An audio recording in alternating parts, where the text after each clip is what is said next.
ಸ್ನೇಹಿತರೆ ಎಲ್ಲರೂ ನಮಸ್ಕಾರ. ಇವತ್ತು ಈ ಒಂದು ಪತ್ರಿಕಾಗೋಷ್ಠಿಯನ್ನು ಹಳೆ ಪೊಲೀಸ್ ಕಮಿಷನರ್ ಕಚೇರಿ ಏನಿದೆ ಅದರ ಮುಂದುಗಡೆ ನಾವು ಮಾಡ್ತಾ ಇರುವಂಥ ಉದ್ದೇಶ, ಈ ಜಾಗವನ್ನು ನಾವು ಕರ್ನಾಟಕ ಸ್ಟೇಟ್ ಇಂಡಸ್ಟ್ರಿಯಲ್ ಸೆಕ್ಯೂರಿಟಿ ಫೋರ್ಸ್ಗೆ ರಾಜ್ಯ ಸರ್ಕಾರ ಕೊಟ್ಟು ಆದೇಶ ಮಾಡಿದೆ.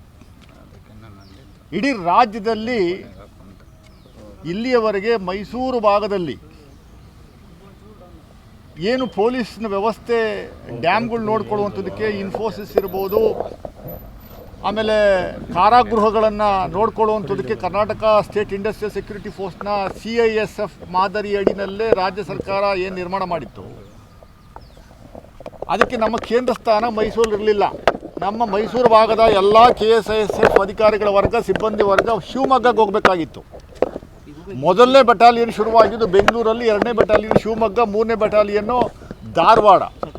ಈಗ 4ನೇ ಬಟಾಲಿಯನು ಮಾನ್ಯ ಮುಖ್ಯಮಂತ್ರಿಗಳು ಸಿದ್ದರಾಮಯ್ಯ ಸಾಹೇಬರು ಮನಸ್ಸು ಮಾಡಿ ಮೈಸೂರಿಗೆ ಕೊಡುವಂಥ ಕೆಲಸವನ್ನು ಮಾಡಿದ್ದಾರೆ. ಅದಕ್ಕೆ ನಾವು ಭಾಳ ಶ್ರಮವನ್ನು ಹಾಕಿದ್ದೇವೆ. ಕಳೆದ 4 ತಿಂಗಳು ನಿರಂತರವಾಗಿ ಅದು ಫಾಲೋಅಪ್ ಮಾಡಿ ಫೈನಾನ್ಸಿಂದ ಅಪ್ರೂವಲ್ ತಗೊಂಡು ಒಟ್ಟು 1192 ಹುದ್ದೆಗಳನ್ನು ಇಲ್ಲಿಗೆ ಮೈಸೂರು ಕೇಂದ್ರಕ್ಕೆ ನೇಮಕ ಮಾಡುವಂಥದ್ದಕ್ಕೆ ಆದೇಶ ಮಾಡಿ ಆಗಿದೆ. ಜಾಗ ಇರಲಿಲ್ಲ. ಜಾಗ ತಾತ್ಕಾಲಿಕವಾಗಿ ಇಲ್ಲಿ ಹಳೆ ಪೊಲೀಸ್ ಕಮಿಷನರ್ ಕಚೇರಿನಲ್ಲಿ ಶುರು ಮಾಡುವಂಥದ್ದಕ್ಕೆ ನಿನ್ನೆ 4/8/2025 ಮಾನ್ಯ DG ಆ್ಯಂಡ್ IGP ಅವರು ಆದೇಶ ಹೊರಡಿಸಿದ್ದಾರೆ.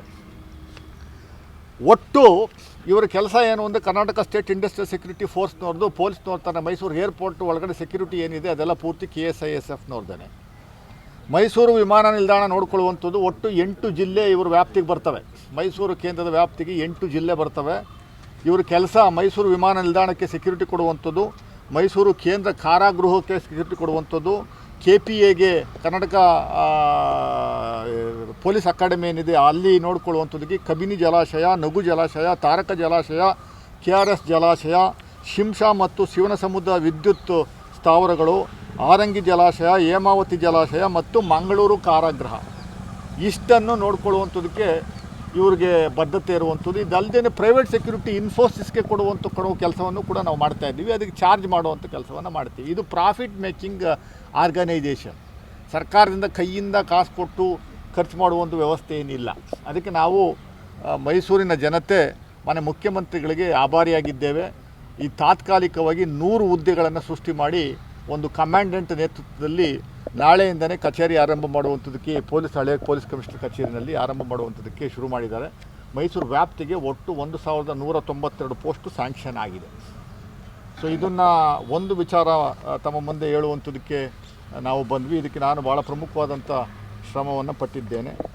ಇಂಥ ಕೆಲಸಗಳನ್ನ ಮಾಡುವಂಥ ದಿಟ್ಟಿನಲ್ಲಿ ನಾವು ಕೆಲಸ ಮಾಡ್ತಾಯಿದ್ದೀವಿ. ಎರಡನೇದು ಭಾಳ ಪ್ರಮುಖವಾಗಿ ಏನು ಮಾನ್ಯ parliament leader of opposition Shri Rahul ಗಾಂಧಿಯವರು ಇಡೀ ದೇಶಾದ್ಯಂತ BJPಯವರು ಕಳೆದ 11 ವರ್ಷದಿಂದ ನಿರಂತರವಾಗಿ ಎಲೆಕ್ಷನ್ ರಿಗ್ಗಿಂಗ್ ಮಾಡುವಂಥದ್ದು, EVMನ ಟಿಲ್ಟ್ ಮಾಡುವಂಥದ್ದು, EVMನ ಮ್ಯಾನಿಪುಲೇಟ್ ಮಾಡಿ ಚುನಾವಣೆನ ಗೆಲ್ಲುವಂಥದ್ದಕ್ಕೆ ಏನು ನಿರಂತರವಾಗಿ ಅವರು ಮಾಡ್ತಾಯಿದ್ದಾರೆ. ಅದಕ್ಕೆ ಪೂರಕವಾಗಿ ಮೈಸೂರು ಲೋಕಸಭಾ ಕಾನ್ಸ್ಟಿಟ್ಯೂನ್ಸಿನಲ್ಲೂ ಕೂಡ ನಾನು ಸ್ಪರ್ಧೆ ಮಾಡಿದ್ದೆ. ಇಲ್ಲಿಯೂ ಕೂಡ ಒಂದಷ್ಟು ನ್ಯೂನತೆ ಆಗಿರೋದನ್ನ ನಾನು ಪಟ್ಟಿ ಮಾಡಿದ್ದೇನೆ. ಈ ಥರದ ಒಂದು ಬುಕ್ಕನ್ನು ತಯಾರಿ ಮಾಡಿದ್ದೇನೆ. ಇದರಲ್ಲಿ ಕೆಲವು ವಿಚಾರಗಳನ್ನು ತಮ್ಮ ಮುಂದೆ ನಾನು ಹಂಚ್ಕೊಳ್ಳುವಂಥದ್ದಕ್ಕೆ ಬದ್ಧನಾಗಿದ್ದೇನೆ. ಮಾನ್ಯ ರಾಹುಲ್ ಗಾಂಧಿ ಅವರಿಗೆ 8ನೇ ತಾರೀಕು ನಮ್ಮದೇನು ಬೆಂಗಳೂರಲ್ಲಿ ಸಭೆ ಇದೆ. ಅದಲ್ಲದೆ ಎಲೆಕ್ಷನ್ ಕಮಿಷನ್ಗೆ ಏನು ದೂರು ಕೊಡುವಂಥದ್ದು ಇದ್ದೀವಿ. ಮೈಸೂರು ಲೋಕಸಭಾ ಕಾನ್ಸ್ಟಿಟ್ಯೂನ್ಸಿಯನ್ನು ಸೇರಿಸಿ ಕೊಡುವಂಥ ಕೆಲಸ ನಾವು ಮಾಡ್ತೀವಿ. ಇಲ್ಲಿ ಒಂದು ಉದಾಹರಣೆ ನಾನು ನಿಮ್ಗೆ ಹೇಳ್ತೀನಿ. ಮೈಸೂರು ಲೋಕಸಭಾ ಕಾನ್ಸ್ಟಿಟ್ಯೂನ್ಸಿಗೆ ಒಟ್ಟು 8 ಅಸೆಂಬ್ಲಿ ಕಾನ್ಸ್ಟಿಟ್ಯೂನ್ಸಿಗಳು ಬರ್ತವೆ.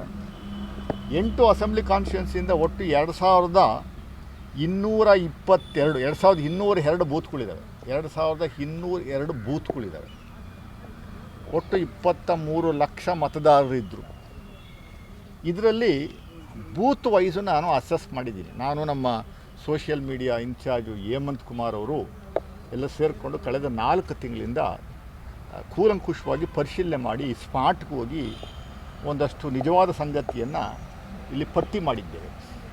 2202 ಬೂತ್ಗಳ ಪೈಕಿ 292 ಬೂತ್ಗಳಲ್ಲಿ ರಿಗ್ಗಿಂಗ್ ಆಗಿರುವಂಥದ್ದಕ್ಕೆ BJPಯು ರಿಗ್ ಮಾಡಿದ್ದಾರೆ ಅನ್ನುವಂಥದ್ದಕ್ಕೆ ಒಂದು ದಾಖಲೆಗಳನ್ನು ನಾವು ತಯಾರಿ ಮಾಡಿದ್ದೇವೆ. 292 ಬೂತ್ಗಳಲ್ಲಿ ಒಟ್ಟು ಮತದಾರರು 1,45,616 ಓಟು. 2202 ಬೂತ್ಗಳ ಪೈಕಿ 292 ಬೂತ್ಗಳು. ಅದರಲ್ಲಿ ಭಾಳ ಪ್ರಮುಖವಾಗಿ ಚಾಮರಾಜ, ಕೃಷ್ಣರಾಜ, ಮಡಿಕೇರಿ, ವಿರಾಜಪೇಟೆ ಈ 4 ಕಾನ್ಸ್ಟಿಟ್ಯೂನ್ಸಿಗಳ ಬೂತ್ಗಳಿವು. ಚಾಮರಾಜ, ಕೃಷ್ಣರಾಜ, ಮಡಿಕೇರಿ ವಿಧಾನಸಭಾ, ವಿರಾಜಪೇಟೆ ವಿಧಾನ ಕ್ಷೇತ್ರದಲ್ಲಿ ಆಗಿರುವಂಥ 292 ಬೂತ್ಗಳು ಬಹುತೇಕ ಈ 4 ಅಸೆಂಬ್ಲಿ ಕಾನ್ಸ್ಟಿಟ್ಯೂನ್ಸಿ ಸೇರಿದ್ದಿರುವಂಥ. ಒಟ್ಟು ಬೂತಿನ ವ್ಯಾಪ್ತಿಗೆ ಬರುವಂಥ ಮತಗಳಾಗಿರುವಂಥದ್ದು 1,45,616 ಓಟ್ ಆಗಿದೆ. 1,45,616 ಓಟಿನ ಪೈಕಿ ಕಾಂಗ್ರೆಸ್ ಪಕ್ಷ ನನಗೆ ಬಂದಿರುವಂಥ ಮತ ಬರೀ 27,522. 27,522. 1,45,616 ಓಟಲ್ಲಿ ಕಾಂಗ್ರೆಸ್ ಪಾರ್ಟಿ ಅಭ್ಯರ್ಥಿ ನನಗೆ ಬಂದಿರುವಂಥ ಮತ ಬರೀ 27,522. BJPಗೆ ಬಂದಿರುವಂಥ ಮತ 1,18,094 ಮತ. This is the winning margin of BJP. ಇಲ್ಲಿ ನಾನು 2023 ಚುನಾವಣೆ ಅಸೆಂಬ್ಲಿ ಚುನಾವಣೆಯನ್ನು ತಗೊಂಡಿದ್ದೀನಿ. 2023 ಅಸೆಂಬ್ಲಿ ಚುನಾವಣೆ 292 ಬೂತ್ಗಳ ಅಸೆಸ್ ಮಾಡಿದ್ದೀನಿ. 2018 ಚುನಾವಣೆಯ 292 ಬೂತ್ಗಳನ್ನು ಅಸೆಸ್ ಮಾಡಿದ್ದೀನಿ. 2019 ಚುನಾವಣೆಯ ರಿಸಲ್ಟ್ನ 292 ಬೂತ್ಗಳ ಅಸೆಸ್ ಮಾಡಿದ್ದೀವಿ. ನಮಗೆ ಯಾವ ಕಾಲದಲ್ಲೂ ಕರ್ನಾಟಕದಲ್ಲಿ ಒಂದೇ ಒಂದು ಸೀಟನ್ನು 2019ರಲ್ಲಿ ಗೆದ್ದ ಸಂದರ್ಭದಲ್ಲೂ ಈ 292 ಪೈಕಿ ಬೂತ್ಗಳಲ್ಲಿ ಯಾವ ಕಾಲದಲ್ಲೂ ನಮಗೆ ಬಿಲೋ 40%, 45% ಬಂದಿದ್ದಿಲ್ಲ. ಟೋಟಲ್ ಪೋಲ್ಡ್ ವೋಟಲ್ಲಿ ಕನಿಷ್ಠ ನಮಗೆ 40, 45, 50% ವೋಟ್ಗಳನ್ನು ಬರುವಂಥದ್ದು. ಕೆಲವೊಮ್ಮೆ ನಮಗೆ 60% ಬರ್ತಿತ್ತು, ಕೆಲವೊಮ್ಮೆ ಅವ್ರಿಗೆ 40% ಹೋಗ್ತಿತ್ತು, ಕೆಲವೊಮ್ಮೆ ನಮ್ಗೆ 45 ಬರೋದು, ಅವ್ರಿಗೆ 55 ಹೋಗೋದು, ಈ ಥರ ಆಗ್ತಿತ್ತು. ಈಗ it has come down to 10%. Only 10% the total polled vote in the respective booths were polled for Congress party. 90% votes have gone to BJP. ನಾನು ಒಂದು ಉದಾಹರಣೆ ಕೊಡ್ತೀನಿ, ಆ ಬೂತ್ ನಂಬರನ್ನು ನಾನು ಕೊಡ್ತೀನಿ. ಒಂದು ಬೂತು 750 ವೋಟ್ ಆಗಿದೆ. ಆ ಊರಲ್ಲಿ, ಆ ಬೂತಿನ ಒಳಗೆ ಬರುವಂಥ ಊರಲ್ಲಿ 15 ಜನ ಕಾಂಗ್ರೆಸ್ ಫ್ಯಾಮಿಲಿಯವರಿದ್ದಾರೆ. 15 ಮನೆ, 15 ಜನ ಅಲ್ಲ, 15 ಮನೆ ಕಾಂಗ್ರೆಸ್ ಫ್ಯಾಮಿಲಿಯವರೇ. ಹೌದು, ಕಾಂಗ್ರೆಸ್ ಕಾರ್ಯಕರ್ತರು. ಒಂದು ಮನೆ 4 ಓಟು, ಒಂದು 15, 4, 60 ಓಟು. ಎಂಥ ವರ್ಸ್ಟ್ ಪೊಸಿಷನ್ ಆದ್ರೂ ನಮ್ಗೆ ಅಟ್ಲೀಸ್ಟ್ 50 ಓಟ್ ಆದರೂ ಬರಬೇಕು, 60 ಓಟ್ ಆದರೂ ಬರಬೇಕು. ನನಗೆ ಬಂದಿರೋದು 7 ಓಟು. 750ಅಲ್ಲಿ ನನಗೆ ಬರೀ 7 ಓಟ್ ಬಂದಿರೋದು. NR ಕಾನ್ಸ್ಟಿಟ್ಯೂನ್ಸಿ ಆ ಬೂತ್ಗಳು ನಾನು ಇಲ್ಲಿ ನಮೂದನೆ ಮಾಡಿದ್ದೀನಿ. ಒಂದು 5-6 ಬೂತ್ಗಳಲ್ಲಿ ಒಂದೇ ಸಮುದಾಯ ಬಿಟ್ಟರೆ ಬೇರೆ ಯಾವ ಸಮುದಾಯದವರು ಇಲ್ಲ. ಅಲ್ಲಿ ಶಾಂತಿನಗರ ಒಂದು ಸಮುದಾಯ ಬಿಟ್ಟರೆ ಬೇರೆ ಯಾವ ಸಮುದಾಯನೂ ಇಲ್ಲ. 700 ಓಟು ಟೋಟಲ್ ಆಗಿರೋದು. ನನಗೆ 500 ಬಂದದ್ದೇ, BJPಗೆ 200 ಹೋಗಿದೆ. ಒಂದು ಓಟು ಹೋಗುವಂಥದ್ದಕ್ಕೆ ಅವಕಾಶನೇ ಇಲ್ಲ. 200 ಓಟು ಹೋಗಿರುವಂಥದ್ದು. ಇದು 100ಕ್ಕೂ 100ರಷ್ಟು ರಿಗ್ಗಿಂಗ್ ಯಾವ ಥರ ನಡೆಯುತ್ತೆ ಅನ್ನುವಂಥದ್ದು ಕೂಡ ನಾವಿಲ್ಲಿ ಮಾಡಿದ್ದೇವೆ. ಮಾಕ್ ಪೋಲಿಂಗ್ ಮಾಡ್ತಾರೆ EVMದು. ಒಂದು ದಿವಸ ಮುಂಚೆ 50 ಓಟ್ ಹಾಕ್ತಾರೆ. 50 ಓಟನ್ನ ಮತ್ತೆ ಬಟನ್ನ ಪ್ರೆಸ್ ಮಾಡಿ ರೀಸೆಟ್ ಮಾಡಿ 0 ತರಬೇಕು. ಸುಮಾರು ಕಡೆ ಟ್ಯಾಲಿ ಆಗ್ತಾ ಇಲ್ಲ.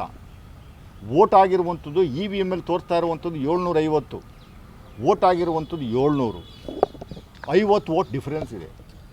50 ವೋಟ್ ಹೆಂಗೆ ಬಂತು? Number of people voted only 700. EVMಲ್ಲಿ ತೋರಿಸ್ತಾ ಇರುವಂಥದ್ದು 750. 50 ಓಟು ಎಕ್ಸಸ್ ಹೆಂಗೆ ಬಂತು EVMಲ್ಲಿ? ವೋಟ್ ಆಗಿದ್ದೆಷ್ಟು? ಇವೆಲ್ಲವನ್ನು ಒಂದಷ್ಟು ಅಸೆಸ್ ಮಾಡಿ ನಾವು ಪಟ್ಟಿ ಮಾಡಿದ್ದೇವೆ. ನಾವು ರಾಹುಲ್ ಗಾಂಧಿಯವರಿಗೆ ನೇರವಾಗಿ ಕೊಟ್ಟು ಇದನ್ನು ಸೇರಿಸಿ ಎಲೆಕ್ಷನ್ ಕಮಿಷನ್ಗೆ ದೂರನ್ನು ಕೊಡುವಂಥ ಕೆಲಸವನ್ನು ನಾವು ಮಾಡ್ತೀವಿ.